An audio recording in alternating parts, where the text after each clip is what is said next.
Bom dia, senhoras e senhores, e sejam bem-vindos à teleconferência da Auren Energia para a discussão dos resultados referentes ao primeiro trimestre de 2026. Esta conferência está sendo gravada e o replay poderá ser acessado no site de RI da companhia, ri.aurenenergia.com.br. A apresentação também está disponível para download. Informamos a todos os participantes que após a apresentação iniciaremos a sessão de perguntas e respostas.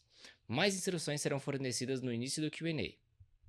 Antes de prosseguir, aproveito para reforçar que as declarações prospectivas têm como base as crenças e suposições da administração da Auren e as informações atuais disponíveis para a companhia. Essas declarações podem envolver riscos e incertezas, tendo em vista que dizem respeito a eventos futuros e, portanto, que dependem de circunstâncias que podem ou não ocorrer.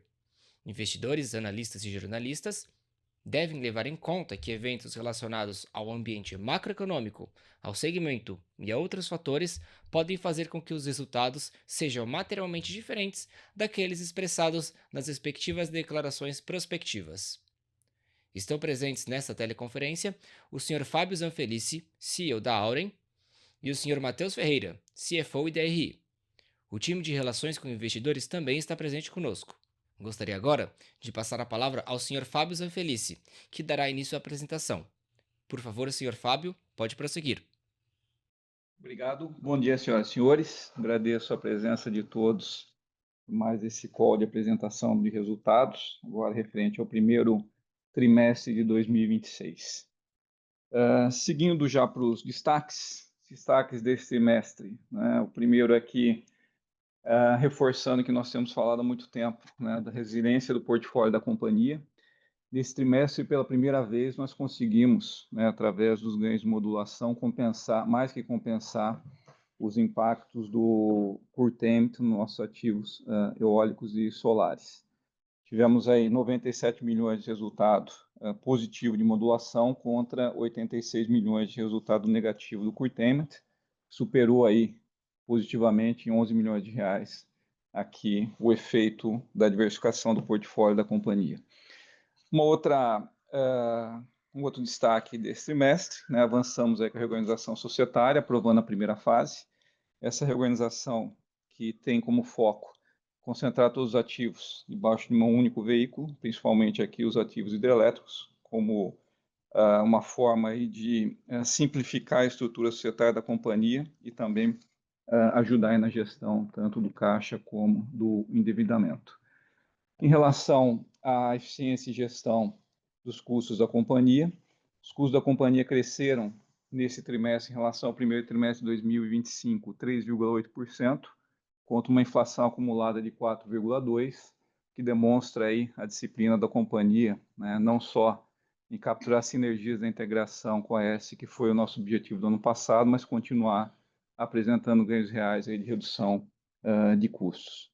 Com relação ao EBITDA ajustado, o EBITDA desse trimestre fechou com 926 milhões de reais, 23% abaixo do primeiro TRI de 25, explicado principalmente pelo desempenho abaixo da geração, principalmente devido ao recurso eólico abaixo que nós observamos no primeiro trimestre de 25, e também do recurso hidrelétrico, dado que o cenário hidrológico nesse último trimestre foi pior do que a gente observou no primeiro trimestre do ano passado.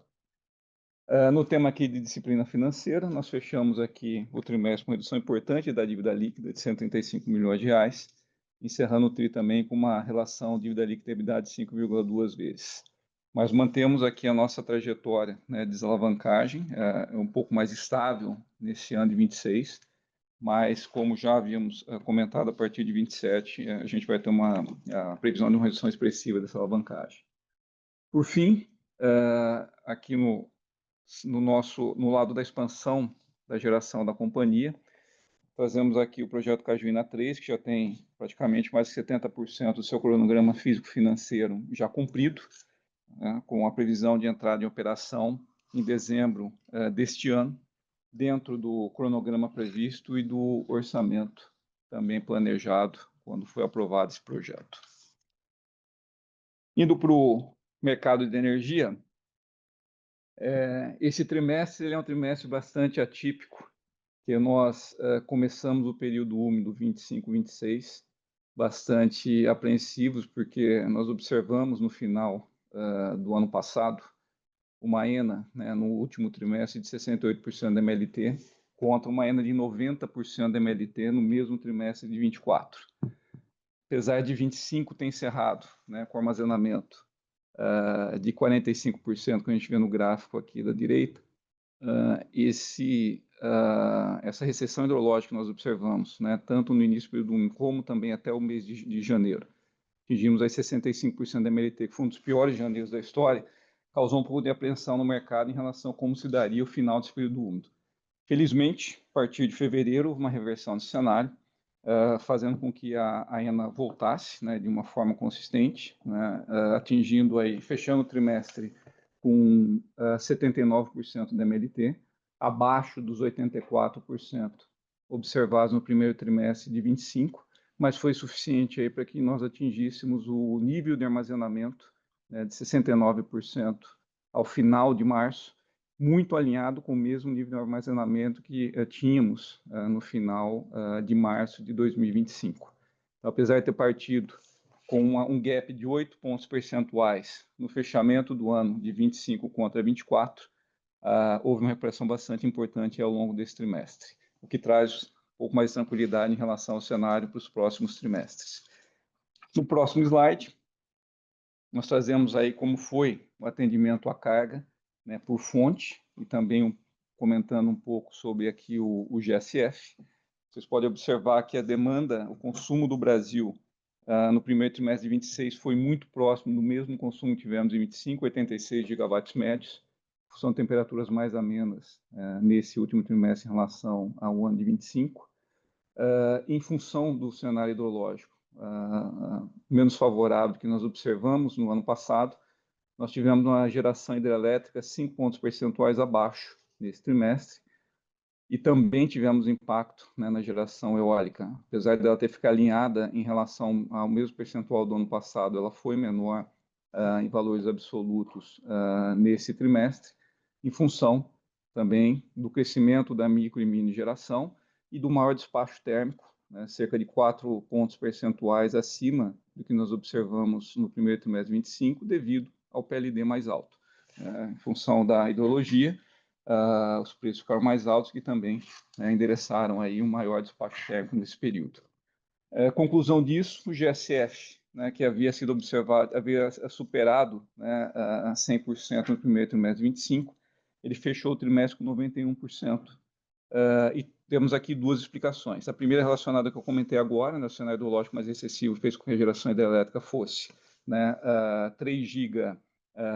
4 gigawatts médios abaixo do que nós observamos no primeiro trimestre de 25, e houve também o outro efeito, que a sazonalização da garantia física das hidrelétricas ela foi, nesse primeiro trimestre de 26, superior à sazonalização que nós observamos no primeiro trimestre de 25. Nesse primeiro trimestre de 26, nós tivemos 57 gigawatts médios de garantia física alocada, contra 52 gigawatts médios no mesmo trimestre de 25. Então, quando olhamos aqui o gap de GSF, né, reduzindo de 107 para 91, metade desse valor praticamente é função da geração abaixo e a outra metade é explicada por uma diferença de alocação da garantia física. No próximo slide, nós mantemos aqui exatamente aqui como foi atendida a carga por fonte para explicar o que aconteceu aqui com o PLD. O PLD desse último trimestre fechou com a média de R$ 308 por megawatt-hora, contra R$ 162 por megawatt-hora em 2025. Uma outra característica importante desse último trimestre foi a volatilidade. Foi, né, medida aqui no desvio padrão 45% contra 19% no primeiro trimestre de 25, o que tem efeito tanto para o ganho de modulação, como a gente comentou, né, a gente vai falar um pouco mais aqui sobre esse resultado, como também tem o efeito sobre diferença de preços de submercado. Diferença de preços de mercados, como nesse último trimestre 26, como ele ficou, né, com um PLD muito alto em todas as regiões, ela foi R$ 21 por megawatt-hora, a diferença entre norte e nordeste contra sul e sudeste, né, contra R$ 103 por megawatt-hora no primeiro trimestre de 25. Então, no primeiro trimestre de 25, o norte e o nordeste apresentaram valores muito inferiores ao sul e sudeste, Nesse último trimestre de 26, essa variação foi menor. Isso é explicado, obviamente, por maior despacho térmico, com uma média de preços mais elevada em todos os supermercados. No próximo slide, GSF, nós tivemos aqui, GSF não, Curtailment. O curtailment desse trimestre ele foi basicamente em valores absolutos muito próximo do curtailment que nós observamos no primeiro trimestre de 25. Cabe destacar aqui que no primeiro trimestre de 25 nós tivemos um efeito grande de indisponibilidade externa pela indisponibilidade das linhas de transmissão, né, do sistema de Xingu, né, o que fez com que o curtailment naquele trimestre, né, fosse bastante alto, principalmente relacionado à disponibilidade elétrica. Né, e o que nós observamos também, a característica da diferença entre trimestres é um aumento do curtailment energético. Né, nesse último trimestre foi de 53% do total, contra 20% do observado no primeiro trimestre de 25.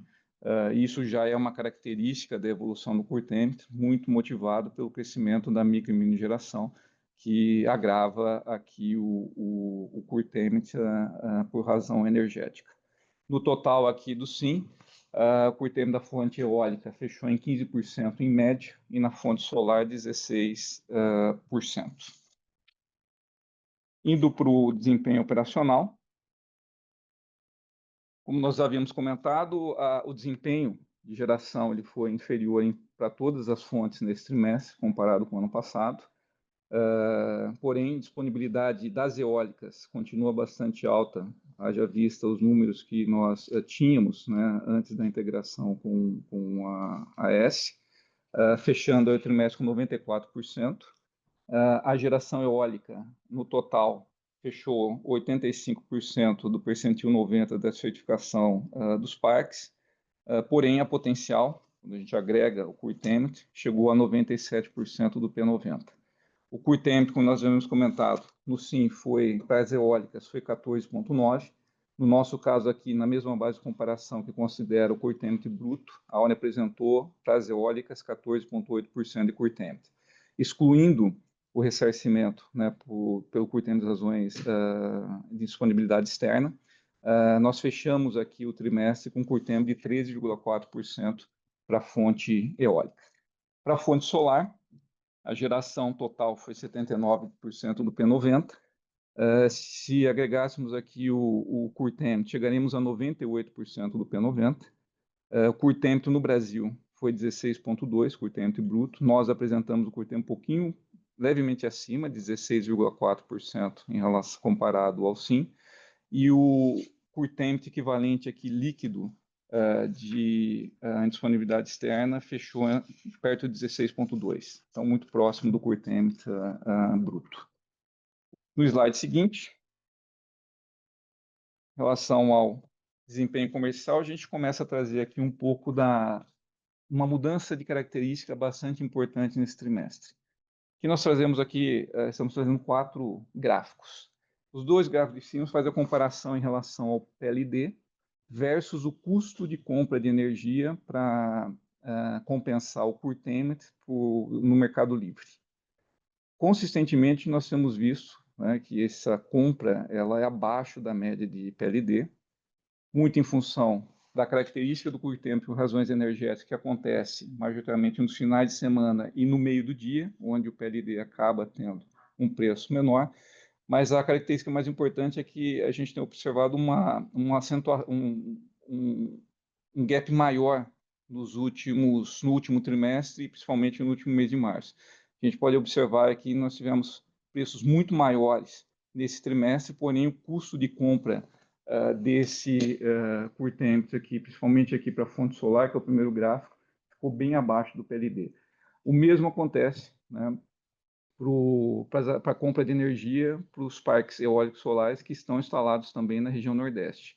Então, isso é uma característica importante para alertar para o tema de que nós temos o curtailment realmente provoca uma redução de receita para as companhias, mas com o aumento do curtailment energético, esse custo em relação ao PLD ele acaba sendo bem inferior à curva de mercado. Então, quando nós olhamos para frente, olhamos a curva de mercado futura, possivelmente, esse gráfico mostra, né, o custo do curtailment para as empresas, principalmente para os ativos, né, que comercializam no Mercado Livre, tem um valor inferior à curva média de mercado. Nos dois slides, nos dois gráficos de baixo, nós apresentamos aí a média diária de preços, né, no período de janeiro a abril de 25 contra janeiro a abril de 26.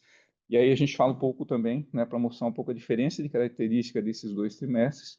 Primeira diferença de característica é a diferença do supermercado, então a gente vê uma diferença do mercado muito mais pronunciada no primeiro trimestre de 25 e muito menor agora em 26, em função da mudança de patamar de preço, como a gente comentou, muito conectado à hidrologia, mas também aqui explica um pouco, né, o efeito vai explicar o resultado, a gente vai falar a seguir, o efeito da modulação. O ganho de modulação é função exatamente dessa mudança de perfil de curva que a gente observa em 2026, que potencializou muito, né, o nosso ganho de modulação nesse trimestre. Slide seguinte. A gente justamente vai falar desse tema, né, curtailment e modulação.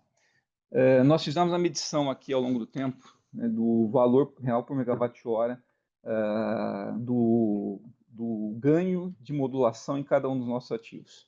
Então, nós fizemos aí, vocês observam na linha tracejada, é o ganho, é como se fosse sem o curtailment, e na linha cheia é o efeito com o curtailment.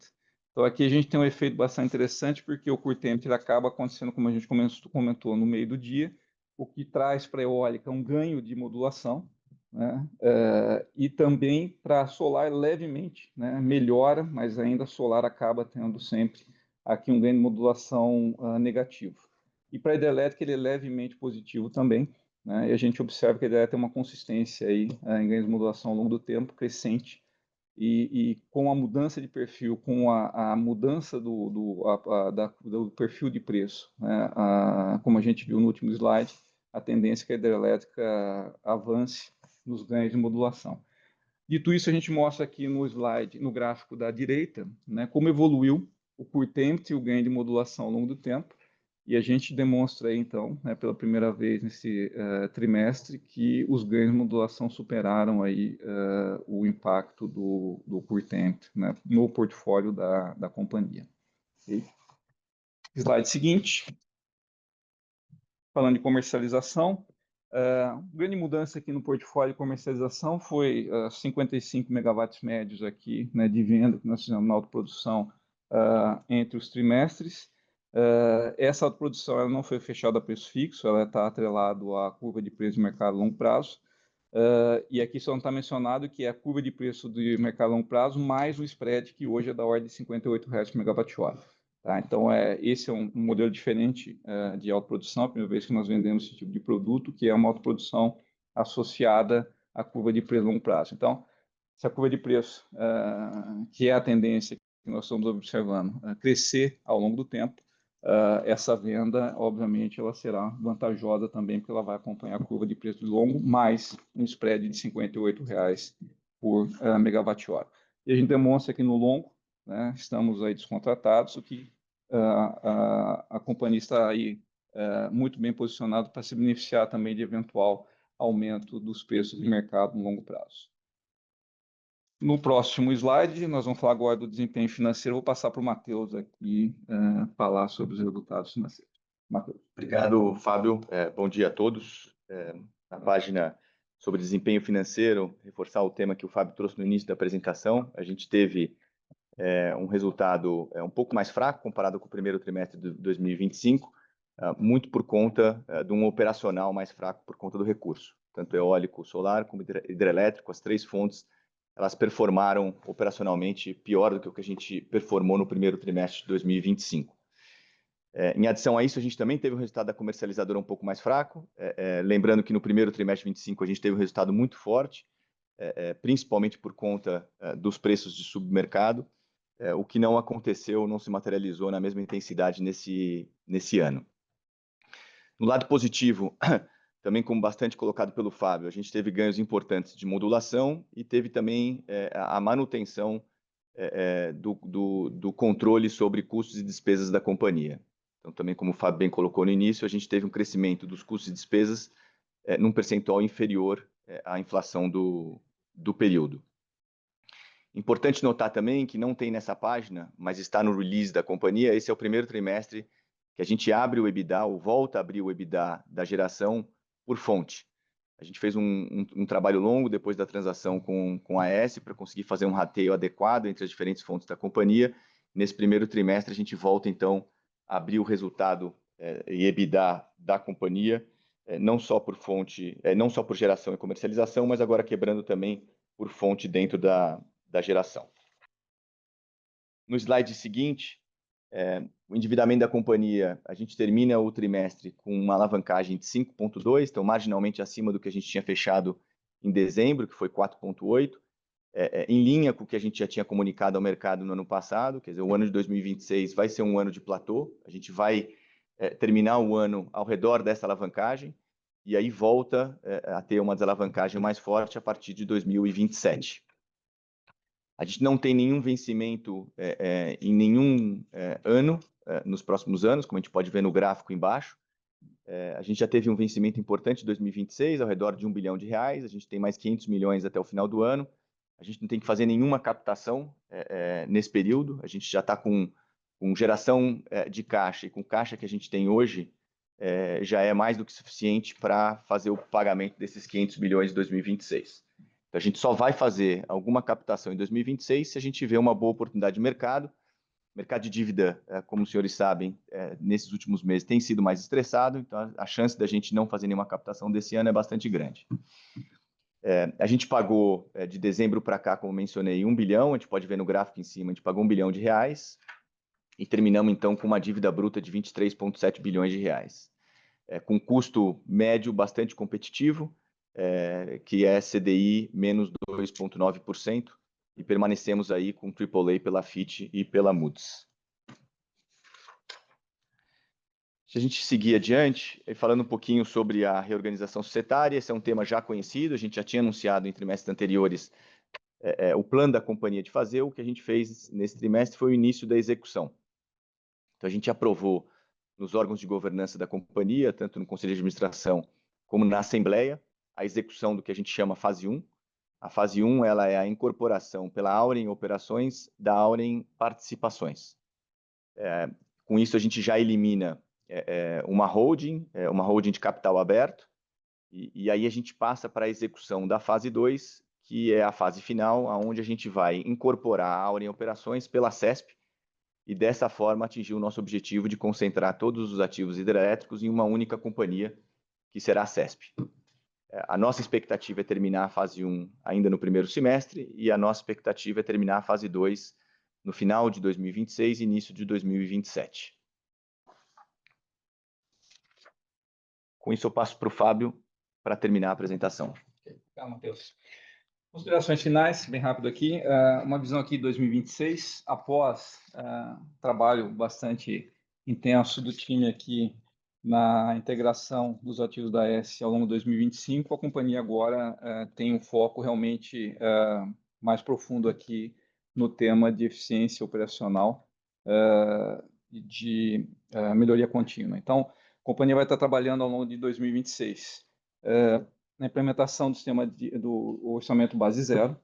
Nós temos aqui um trabalho também intenso em introdução e utilização de inteligência artificial em todas as áreas da companhia, e continuamos aqui o time de operações aqui trabalhando na disponibilidade dos ativos, né? A gente tem ainda um trabalho a fazer, um refino ainda a fazer a disponibilidade dos ativos aqui eólicos, e o trabalho continua, né? Com relação ao posicionamento da companhia para o futuro, a gente demonstrou aqui, nós temos hoje, né, um portfólio, um balanço energético bastante contratado no longo prazo, né, cerca de 30% até 2030, e isso aumenta, né, nos anos seguintes. Então, a companhia também posiciona esse cenário de aumento de preço de longo prazo, que é o que já está se caracterizando nas operações. Nós temos observado, né, operações além de 2027. Com relação à desalavancagem, o Matheus comentou bem aqui, esse é um ano onde nós vamos manter essa alavancagem mais ou menos estável, nesse platô como apresentado aqui nesse material, com uma expectativa, né, bastante consistente de redução dessa alavancagem a partir de 27.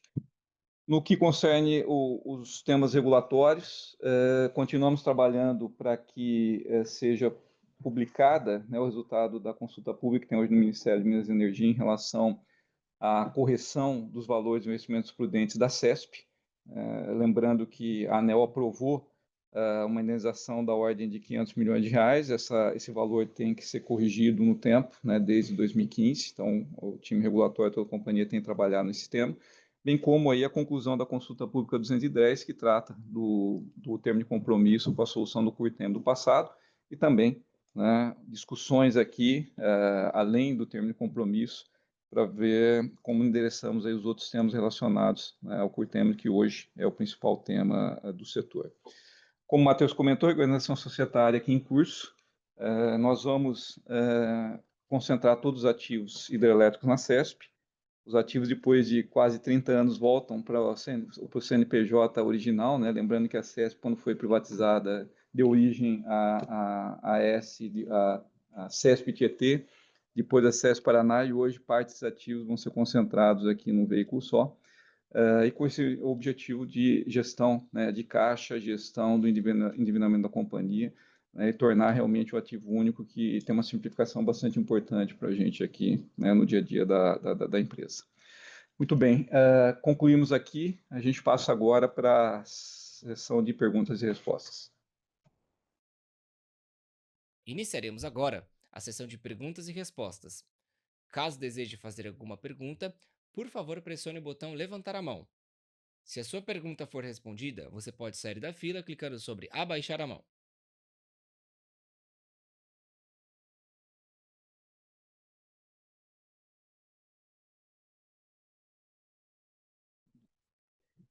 A primeira pergunta é do Daniel Travides, do Safra. Daniel, pode fazer a pergunta.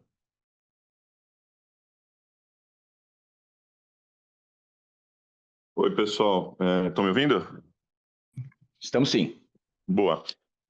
Vamos lá, tenho duas perguntas aqui, tá? A primeira pergunta com relação ao balanço de energia, enfim, a Auren ainda tem, né, uma posição short aqui no balanço energético consolidado, e aí queria entender um pouco a perspectiva aqui de como avança, né, essa posição ao longo do ano de 2026 e ao longo dos próximos anos, aí, qual a estratégia da empresa, se vocês puderem falar um pouco sobre. E o segundo ponto, né, no ponto de alavancagem aqui, né, a alavancagem desse trimestre, ela subiu, né, para 5,2 vezes a dívida líquida EBITDA. Eu queria entender só como vocês estão lidando, né, com os emissores de dívida com relação a covenants aqui, né, dado esse nível de alavancagem elevado. Obrigado. Matheus responde a última pergunta e depois eu faço a primeira aqui, Daniel. Matheus. Perfeito, Daniel. Obrigado pela pergunta. A companhia hoje ela tem 3 dívidas apenas na Auren Operações, que tem algum tipo de covenant relacionado à dívida líquida EBITDA. E dentro desse processo de reestruturação, no processo de waiver com os credores, um dos temas era justamente retirar esse covenant. Então, uma vez realizada a incorporação pela CESP da Auren Operações, a gente não vai ter mais qualquer tipo de covenant relacionado à dívida líquida EBITDA, tá? E hoje, como eu mencionei, tem apenas 3 dívidas que têm esse tipo de covenant, e elas estão em um único veículo, que é a Auren Operações, que hoje tem uma alavancagem abaixo de 2 vezes, o que não traz nenhum tipo de preocupação. O limite hoje é 4,5 vezes, tá? Na Auren Operações. Na Auren Energia, no consolidado, que é onde a gente está hoje, 5,2, não tem nenhum tipo de covenant. Obrigado, Matheus. Daniel, em relação ao balanço energético, a primeira coisa que para a gente esclarecer a companhia tomou a decisão, né, quando nós fizemos a aquisição da S, de realmente trabalhar mais contratada para tirar uma variável aqui de volatilidade, né, do resultado da companhia, que é ficar exposto a preço do mercado. Preço de mercado, né? Óbvio que o preço subiu. O cenário seria, se tivesse mais contratado, a companhia poderia se beneficiar, mas também, se nós tivéssemos tido um período úmido mais favorável, a gente estaria discutindo outro tema aqui, se nós tivéssemos aqui, né, com energia sobrando. Então, isso, por desenho, né, nós já trabalhamos pelo menos com os 2, 3 primeiros anos mais contratados, foi 25, 26 e 27 por conta disso.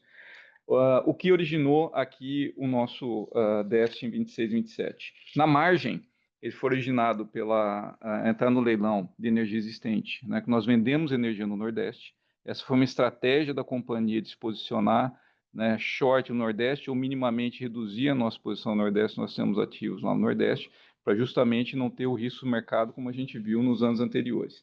O outro tema também é o próprio curtailment em si, né, que ele agravou um pouco, e agora a gente faz um pouco da gestão e vê como ele evolui agora ao longo do ano. E o GSF na margem também tem um pouco de impacto, mas basicamente na margem, esses são os efeitos que nós observamos no balanço energético. Vamos lá. Submercado, a gente está olhando agora, né? Nordeste nos últimos dias na faixa de 60 reais por megawatt-hora, Sudeste a 300. Então, a gente hoje nós somos, né, líquidos, short Norte e Nordeste, né, e long no Sudeste. Então, aqui a gente já tem um benefício aqui dessa primeira decisão. O curtailment nós mostramos aqui também que o custo de compra do curtailment ele é, na margem, muito mais barato que o preço do mercado. Então, ele também é uma variável que a gente vai fazendo gestão ao longo do tempo. Se eu também travar com preço muito alto esse curtailment aqui, ao longo do tempo eu vou descobrir que eu travei num preço muito alto, ele poderia ser mais barato, poderia ter um impacto positivo, né? E GSF na margem também ele impacta pouco. Então, dito isso, como foi a nossa estratégia para esse ano de 26? Nesse ano de 26, na sazonalização, a gente blindou o primeiro trimestre, né? Blindamos o primeiro trimestre e deixamos a posição short mais ao longo do segundo, terceiro e quarto trimestre, porque a gente tinha expectativa de fato que haveria uma melhora no cenário hidrológico, como realmente houve. Então, daqui para frente, tem uma expectativa de El Niño. Se a gente olhar a configuração do sistema hoje, subsistema Sudeste, Norte e Nordeste, reservatório muito cheio. O nosso problema hoje, que está pressionando o preço ainda, é o subsistema Sul, que está com armazenamento na faixa de 30% a 35%. Chegando El Niño, com intensidade, né, como os institutos de meteorologia têm dito que será bastante forte, nós temos inevitavelmente uma chuva boa para o sul, um período hidrológico bom para o sul, que vai recuperar. Então, olhando em relação à nossa posição, a gente tem uma visão favorável dessa posição short agora a partir do segundo trimestre, em função de todas essas características, em função de como se deu aqui a composição, né, dessa exposição aqui, como eu comentei, e como a gente tem de expectativa em relação ao cenário hidrológico. Perfeito, muito obrigado. Próxima pergunta é da João Pimentel, do Citi.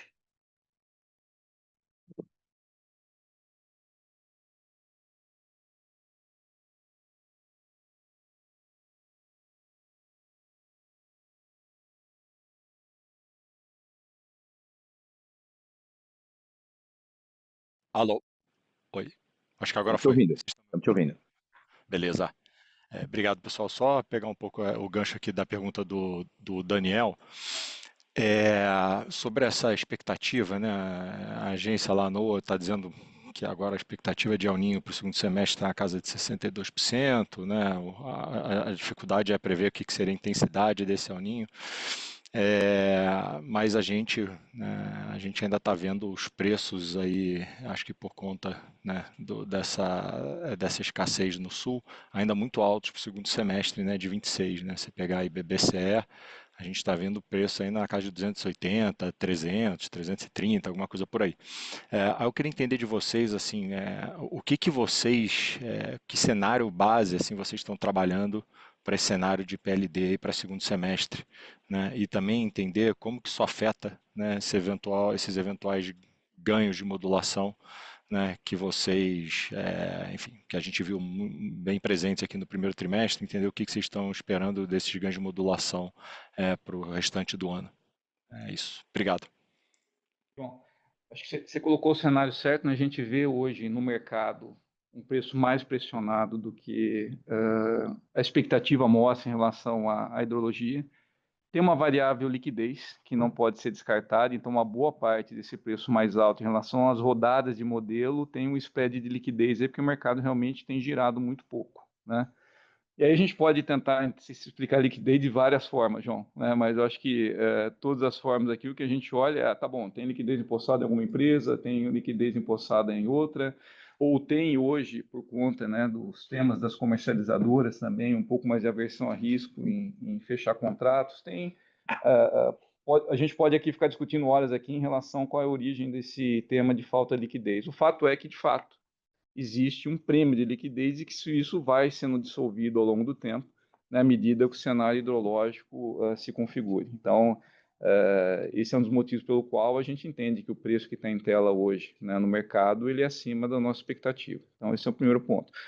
O segundo tema, que é da modulação, a modulação, a gente vê um comportamento, a gente mostrou aqui, de amplificação do resultado de modulação pela própria inserção cada vez maior da micro e mini geração distribuída.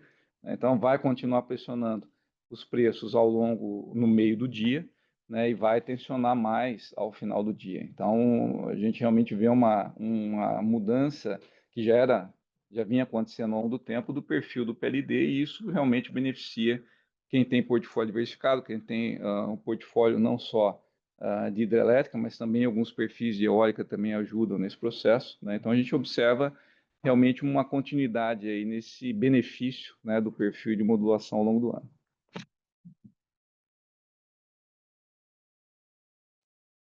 Beleza, obrigado, pessoal. A sessão de perguntas e respostas está encerrada. Gostaríamos de passar a palavra ao Sr. Fábio para que faça suas considerações finais. Ok. Senhoras e senhores, obrigado pela disponibilidade, né, por participar desse call de resultados. Importante, muito importante a presença de vocês. Alguma outra dúvida que tenha ficado aqui, o time de RI está 100% à disposição aqui para responder qualquer uma das dúvidas. E contamos aí com vocês na divulgação do resultado do segundo trimestre de 26. Muito obrigado aí, bom dia a todos. A conferência da Auren está encerrada. Agradecemos a participação de todos e tenham um bom dia.